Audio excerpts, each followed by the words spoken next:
Welcome back, and joining us on the show now is Peter McGuire. He's CEO, Exim Australia. Peter, hi. Welcome to the show. It is all about gold, isn't it? Because we're inching back towards $2,200 per ounce, and this is ahead of the US inflation data that comes in tomorrow. It also is a long weekend, not just in India, but most part of the world. How are you looking at the gold support coming in right now? Well, I tell you what, Manisha, and greetings from Sydney and happy Easter to everyone. 22.17. I think there's every chance you could see it move up a little bit from here. You've got the FX markets open tomorrow, and it's the end of week, end of month, and end of quarter. Don't be surprised to see volatility through thin trading. So there's the first side, and I think gold, I wouldn't be surprised to see it push up from here. Certainly in April, I think we'll take out records. So that's where it's looking. All right.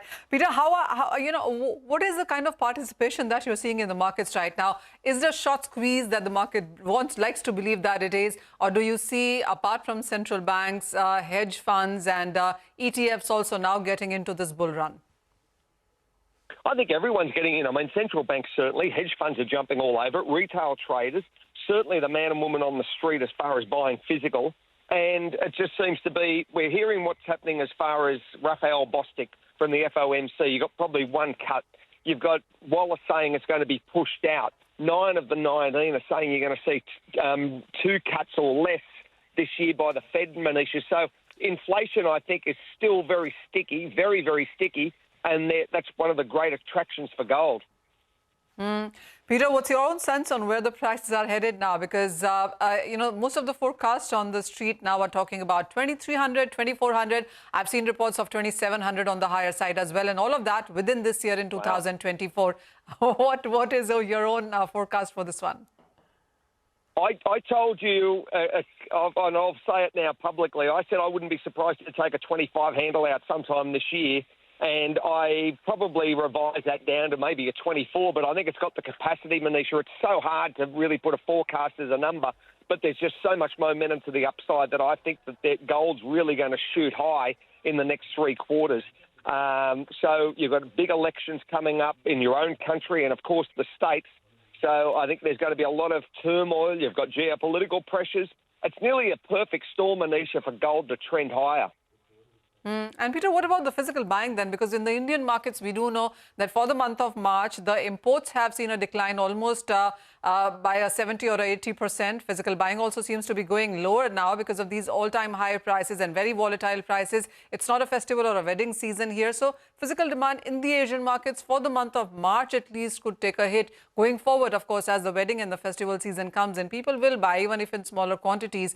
How are you looking at physical buying outside Asia? Because India will see buying, yes, next quarter. China is buying in huge numbers, central bank and retail-wise. Absolutely. I mean, globally, Manisha, there's a very strong attraction. If you strip Asia out, of course, and the likes of India and China, I still feel as though that will resume. It's probably just a bit of choppiness.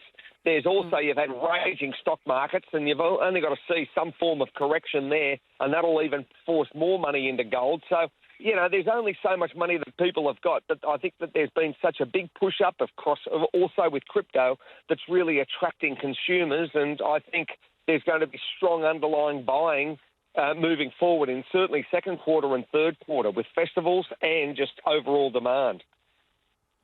Peter, how would you look at silver then? Because that clearly has been a laggard. I mean, until now in this quarter, we've seen that outperform gold in some sense. But the kind of levels that people have been talking about silver, about 26 and 28 and 30 by the end of this year, what are your own charts telling you? I think it's got more upside than gold, Manisha, and the reason why is because of the industrial demand, the undercapitalized essence of silver has been there's been no money thrown at it from a mining perspective for quite a while. I'm talking years, and I think the overall demand is going to be very, very strong for the silver market. So that's where I think that there's some incredible upside, and $30 seems very, very achievable, certainly this year, because there's just big, big demand, and I don't think that's going to wane at all. All right, very, very bullish statements coming in for the precious metals, gold and silver. Gold, of course, could hit more higher highs, and silver as well. Nearly $4 and $5 from here on would be a good feed, strong feed actually, for the Indian markets as well there. Thank you as always, Peter, for joining us and throwing light on what really can be done in case of precious metals. With that, it's a wrap on Halftime Report. But Business Lunch will take all the action ahead.